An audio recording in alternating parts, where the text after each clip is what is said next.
गुणेषु प्रमोदं क्लिष्टेषु जीवेषु कृपापरत्वं माध्यस्ते भावं विपरीतवक्त्रे सदा मम विदधातु देव।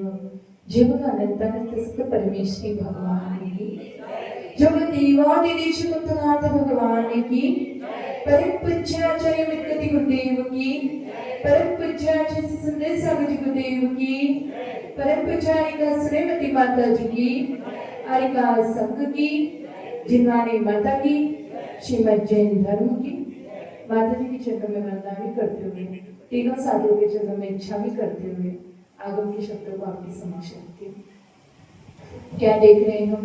सामायिक पाठ आचार्य मित्रति गुरुदेव ने लिखा है। अब तक हम देख रहे थे कि वह देवाधिदेव मेरे हृदय में विराजमान हो गए।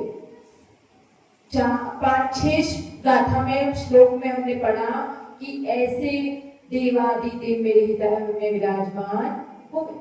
अब आचार्य श्री मित्रति गुरुदेव कह रहे हैं कि वो हमारे हृदय में विराजमान तो होंगे, लेकिन पहले हमें क्या करना पड़ेगा? उनकी शरण में जाना पड़ेगा। उनकी शरण में जाएंगे तभी वो हमारे हृदय में विराजमान होंगे। तो आचार्य मित्रति गुरुदेव अब अपने भक्ति का स्वरूप बदल कर कह रहे हैं, तम देवमाप्तम शरणम प्रपत्ति। ऐसे वह देवादिदेव की शरण में मैं जाता। तो यहाँ पर हमें भी आगे के श्लोक के माध्यम से आचार्य मित्रति गुरुदेव यही बताएंगे कि प्राणी मात्र के लिए शरण क्या है। प्राय सभी धर्मों में बताया जाता है कि शरण कैसी होती है, क्या होती है, लेकिन हम आज तक शरण को समझ ही नहीं पाए। एक चूहा होता है, वो बिल्ली से डरता हुआ बिल्ली से अपनी रक्षा करने के लिए क्या करता है? भागता है और सांप का खुला मुंह देखता है तो उसमें घुस जाता है। और क्या होता है फिर? वो वहां पर शरण मांगने जाता है, लेकिन वो सांप के द्वारा भक्षण कर दिया जाता है। जो छोटे छोटे बिल्ली के बच्चे होते हैं वो कुत्तों से क्या करते हैं? डरते हैं और शरण मांगने को भागते हैं, पर फिर भी संसार में उनको शरण मिलती। हम प्राय अज्ञानतावश क्या करते हैं? हम अपने डेली लाइफ में भी देखते हैं, हमें कोई तकलीफ हो रही है, कोई परेशानी हो रही है, कोई चिंता हो रही है, तो हम सोचते हैं कि उस व्यक्ति के पास हम जाएंगे, उस अमुक व्यक्ति के पास हम जाएंगे तो हमारी क्या हो जाएगी? परेशानी हल हो जाए। लेकिन देखते हैं तो क्या होता है? अपनी परेशानी कम होने की जगह और बढ़ जाती है, और कोई भी बात इतनी फैल जाती है कि हम और परेशान हो जाते हैं। जैसे कि एग्जाम्पल ले, अब आपका सिर दुख रहा है, आप गए उस व्यक्ति के पास कि क्या करूं, मेरा आज पूरा दिन हो गया सिर दुख रहा है। अब जैसे ही उसने ये सुना तो उसने क्या बोला? तुम आज की बात कर रहे हो, मेरा तो 4 दिन से सिर दुख रहा है। आप उसको अपनी व्यथा सुनाने गए और वो अपनी व्यथा सुना के तुम्हें और भारी कर, हल्के होने गए थे और भारी होकर आ गए। इसलिए आचार्य देव कहते हैं कि कभी किसी के पास, कभी किसी से अपने कर्जे की बात भी मत कहना। अगर आपने किसी को बताया कि मेरे ऊपर कर्जा है, तो वो क्या करेगा? जो तुम्हारा पड़ोसी है वही तुमसे रास्ता काटने लग जाएगा, वो तुम्हारी सहायता करना बंद कर देगा। तुम सामने से आते हुए दिखोगे तो वो रास्ता बदल कर निकल जाएगा, क्योंकि कब मेरे से ये मदद मांगे, कब कर्जा मांगे, पहले से तो कर्जे में डूबा हुआ है। इसी प्रकार से आचार्य देव कहते हैं कि कभी किसी से अपने अपमान की बात भी मत कहना। अगर किसी से कहा कि मेरे को उसने, मैं वहां गया था, उसने मेरी इंसल्ट की, ऐसा ऐसा किया मेरे साथ में, ऐसे शब्द बोले, तो क्या होगा? वो भी तुम्हारा अपमान करने में पीछे नहीं रहे। तो आचार्य देव कहते हैं कि कभी किसी से कर्जे की बात मत कहना, कभी किसी से अपमान की बात मत कहना। इन दोनों बातों को वैसे ही दबा कर रखना जैसे पैर से कांटा दबा कर रखा जाता है। क्योंकि जो दबा हुआ कांटा होता है वो कभी भी चुभता नहीं है। उसी प्रकार से इन बातों को तुम छिपा कर रखोगे तो तुम क्या रहोगे, सेफ रहोगे, कोई भी परेशानी में पड़ोगे नहीं। तो वो कह रहे हैं कि शरण किससे मांगना है? तुम्हें अपनी परेशानी, चिंता, व्यथा किसी से तो कहनी पड़ेगी, तो हमें शरण उनसे मांगना है जिनके पास जाकर हमें किसी शरण की जरूरत नहीं पड़ती है। वो सारे अशरणों को शरण देने वाले हैं। तो वो कौन है? उसी को काव्य 18 के माध्यम से आचार्य वेंकट गुरुदेव बता रहे हैं, पढ़ते हैं। न स्पृशते कर्म कलंक दोषे योध्वांत संगे रिवतिमरश्मि निरंजनम नित्यमनेकमेकं तम देवमाप्तं शरणं प्रपद्ये। हिंदी वाला पढ़ते हैं। कर्म कलंक अछूतन जिसको कभी छू सके दिव्य प्रकाश, मोह तिमिर को भेद जलाचो परम शरण मुझको बहा। क्या कह रहे हैं? न स्पृशति कर्म कलंक दोषे। जिनको कलंक से क्या लेंगे? कलंक मतलब कर्म रूपी कलंक। कौन से कर्म जिनको कलंक नाम दिया जाता है?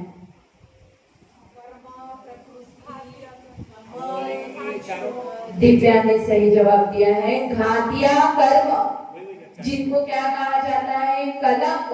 क्योंकि उन्हीं की वजह से हम अपने जो मुख्य स्वभाव है, 4 गुण, उनको प्रकट नहीं कर पाते।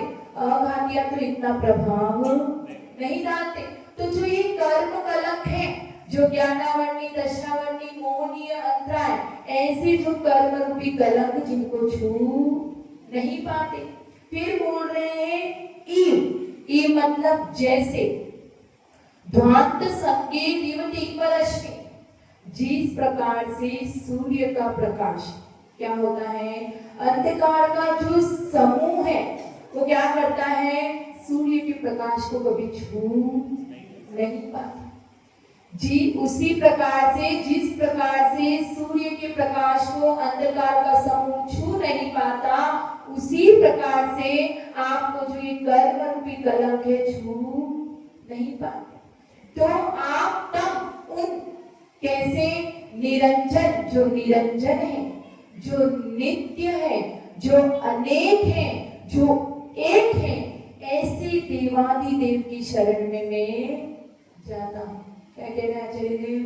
कि जिनको कर्म रूपी कलंक छू नहीं पाते, जिस प्रकार से अंधकार का समूह सूर्य के प्रकाश को छू नहीं पाता, जो निरंजन है, नित्य है, अनेक है, एक है, ऐसे वह देवादिदेव की शरण में मैं जाता हूँ। तो बात चल रही है अपनी, सूर्य का प्रकाश सबको देखता है कि नहीं देखता है? सूर्य के प्रकाश में समस्त पदार्थ होते हैं वो स्पष्ट दिखते हैं, लेकिन फिर भी कुछ ऐसी चीज है जिसे सूर्य देख नहीं पाता। क्या है वो जिसे सूर्य नहीं देख पाता? अंधकार को। जिस प्रकार से सूर्य अंधकार को नहीं देख पाता, उसी प्रकार से अब एक और प्रश्न है कि क्या केवली भगवान सब कुछ देखते हैं, सब कुछ जानते हैं, सब कुछ देखते हैं क्या? हाँ, केवली भगवान सब कुछ देखते हैं। इस समस्त संसार में, इस तीनों लोकों में जो समस्त द्रव्य है, उनकी त्रिकालवर्ती पर्यायों को एक साथ देखते हैं और जानते हैं, लेकिन फिर भी कुछ ऐसा है जो केवली भगवान नहीं देख पाते। वो क्या है? क्या है? अज्ञान रूपी अंधकार। और क्या है?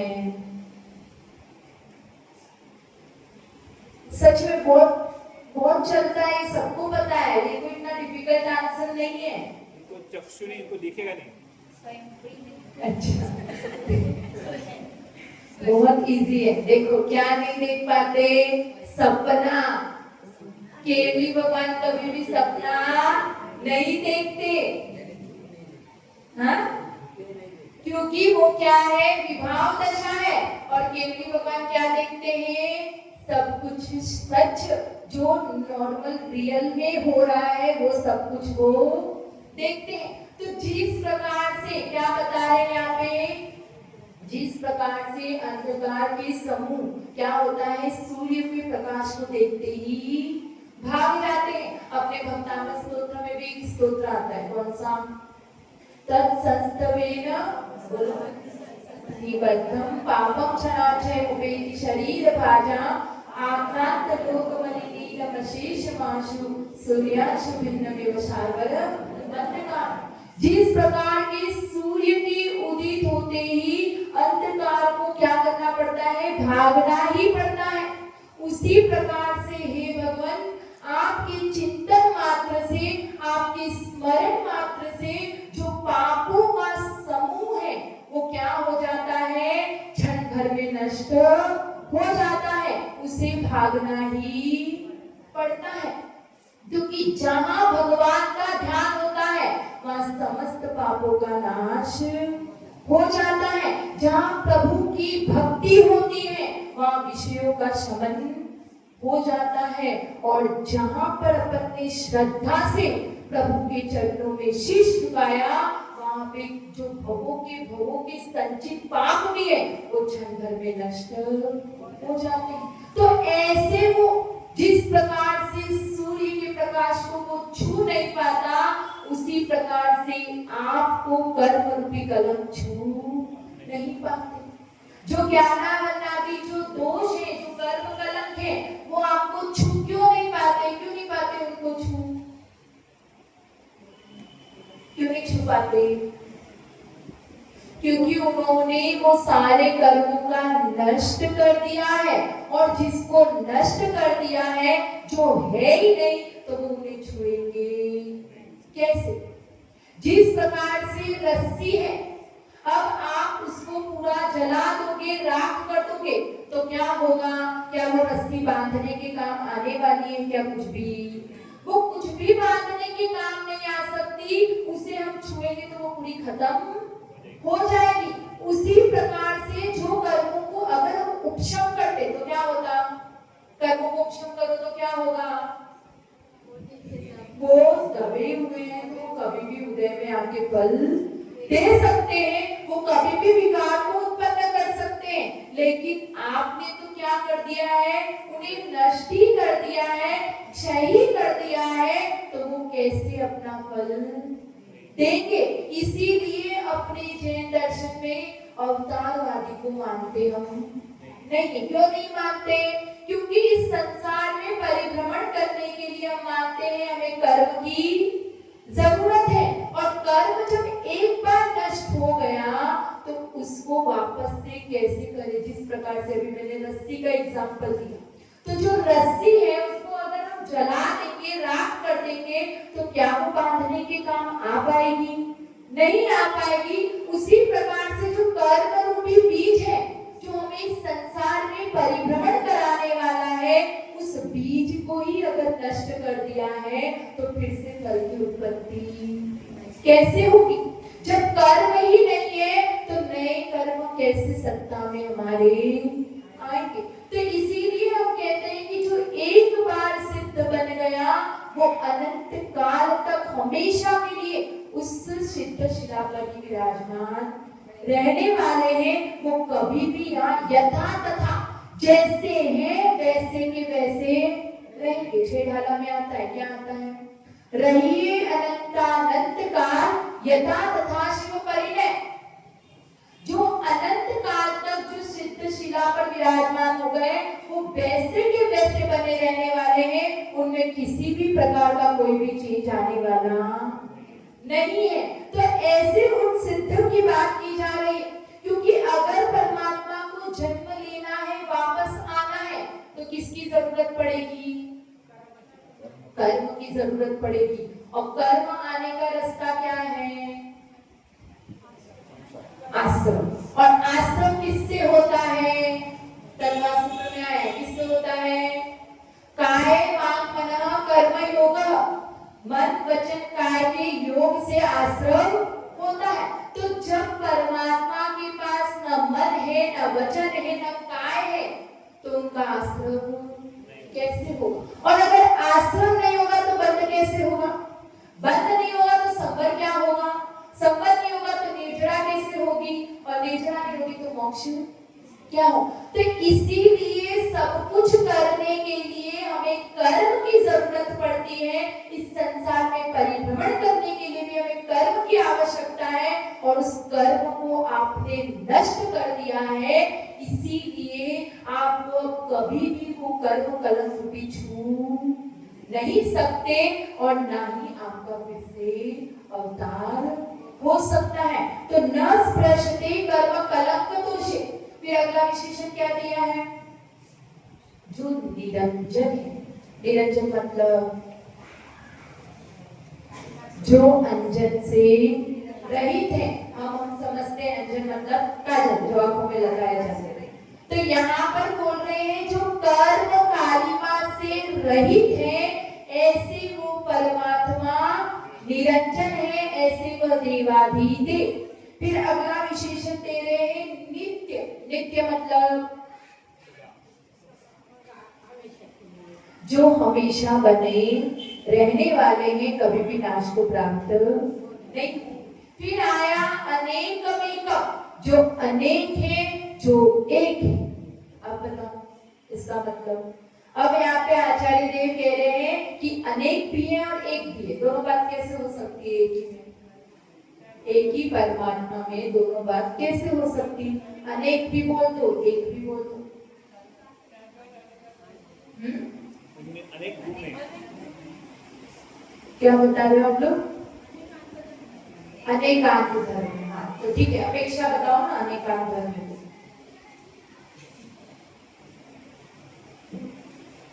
अनेक गुणों से सहित है। अनेक गुणों से सहित है और अनेक गुणों से सहित है और एक में ही सब। अनेक गुण एक ही भगवान में। चलो सही है। अच्छा थोड़ा थोड़ा तो पहुंचे। तो अनेक को पहले देखते हैं कि वो सिद्ध परमात्मा, वो अरिहंत परमात्मा जो है वो अनेक कैसे हैं? एक कारण दिया कि उनमें अनंत गुण है। इस वजह से उनके एक एक गुणों को अगर अपन बोलने जाएंगे तो वो क्या बन जाएंगे? अनेक बन जाएंगे।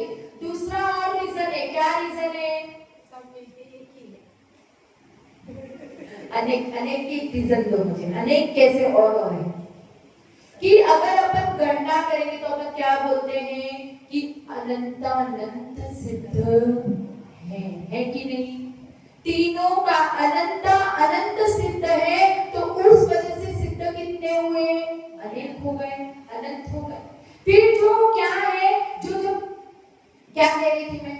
हाँ क्या बताया अभी? गुण की अपेक्षा बताया, और दूसरा क्या बताया? संख्या की अपेक्षा से बताया। और एक और तरीके से आता है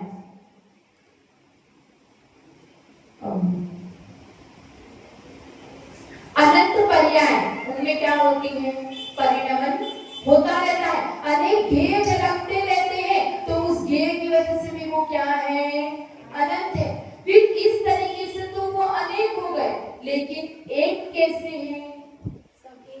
सब एक ही के अंदर है। उनके आत्म प्रदेशों का जो संपूर्ण है, वो जो प्रदेश है, वो सारे उनसे मिले हुए हैं, तो वो एक है। और जब सारी अपेक्षा से बात करेंगे तो वो अनेक है। तो जब द्रव्यार्थिक न्याय की अपेक्षा से बात करेंगे, द्रव्यार्थिक न्याय क्या कहता है? सब कुछ सेम, जो सेम जाति के होते हैं उन सबको क्या करो? एक में गिन लो। तो जो सिद्ध है वो क्या है? सब समान है, सब वही 8 गुणों के धारी हैं, वही अनंत गुण सब सिद्धों में है। सब कुछ जो एक सिद्ध में है वो सारे सिद्धों में है। तो तब उनको क्या कहेंगे कि सिद्ध एक है। लेकिन जब अपन उनकी पर्यायिक न्याय से बात करेंगे, जब पर्याय की बात करेंगे, तो उनके नाम भी अलग अलग हैं, उनकी पर्याय भी अलग अलग थी, और उनके आत्म प्रदेशों की जो सत्ता है वो भी क्या है? अलग अलग है। उस हिसाब से वो हो जाएंगे अनेक। तो जो निरंजन है, जो नित्य है, जो अनेक है, जो एक है, क्योंकि क्या कहते हैं, अहम विको कलुषितो, क्या कहते हैं, मैं एक हूँ, एक को हम, क्या कहते हैं, मैं एक हूँ, मैं कोई भी दूसरा नहीं हूँ, तब हम हो जाते हैं एक। और जब अपन गुणों की अपेक्षा से बात करते तब हो जाते हैं अनेक। तो ऐसे उन देवाधिदेव की शरण में मैं जाता हूँ। यहाँ पे वो जो कल महाराज जी ने कहानी सुनाई थी वो सेट होती है क्या? कौन सी कहानी सुनाई थी? चलो मैं याद दिलाती हूँ, कौन सी सुनाई थी? जब उन्होंने कहा कि एक फकीर था, वो अकबर के पास गया और क्या बोला कि वो मैंने सुना है अकबर सबको सब कुछ देते हैं, कोई भी उनके दरबार में मांगने जाता है तो वो कभी भी खाली हाथ लौटकर नहीं आता, तो मैं भी जाता हूँ और मैं भी मांगता हूँ। तो क्या करता है, वो वहां पर जाते हैं, फकीर जाता है तो देखता है अकबर खुद, नमाज का टाइम था, नमाज करके वो खुद भगवान से मांग रहा था, अल्लाह से मांग रहा था। तो वो जब देखता है तो वो वहां से जाने लगता है। तो जब अकबर उसको जाते हुए देखता है तो क्या कहता है अपने सैनिकों को कि उसको पकड़ कर लेकर आओ कि वो क्यों जा रहा है। और जब उसको पकड़ कर लाते हैं तो क्या पूछते हैं कि तुम क्या मांगने आए थे, तुम मांगो, जो भी तुम मांगोगे तुम्हें मिल जाएगा। तो वो कहता है कि अब मुझे नहीं मांगना। क्यों नहीं मांगना? क्योंकि आप खुद जिससे मांग रहे थे आपको भी मांगने की जरूरत पड़ रही है, तो मैं भी क्या करूंगा, जिससे आप मांग रहे थे उससे मैं मांग लूंगा, तो मेरे को किसी और से मांगने की जरूरत नहीं है। तो यहाँ पर आचार्य देव भी कह रहे हैं कि तुम क्या किसी के पास शरण मांगने जा रहे हो जो खुद ही दूसरे के पास शरण मांग रहा है। तुम उनकी शरण में जाओ जो सबको शरण देने वाले हैं, किसी की भी शरण को जो धारण नहीं करते हैं। तो यहाँ पर कहा है, तेरे दरबार में भगवान, तेरे दरबार में भगवान गजब की बात यूं देखी, तुझे देते नहीं देखा पर मेरी झोली भरी देखी। मैंने कभी भी तुझे देते हुए नहीं देखा, लेकिन जब भी तेरे दरबार में आया, तेरी शरण में आया, तो मेरी झोली अपने आप भर गई। तो ऐसे उन देव के शरण को प्राप्त हो और अपने जीवन का कल्याण करो। जय बोलो आचार्य सुंदर सागर जी देव की, श्रीमती माता जी की।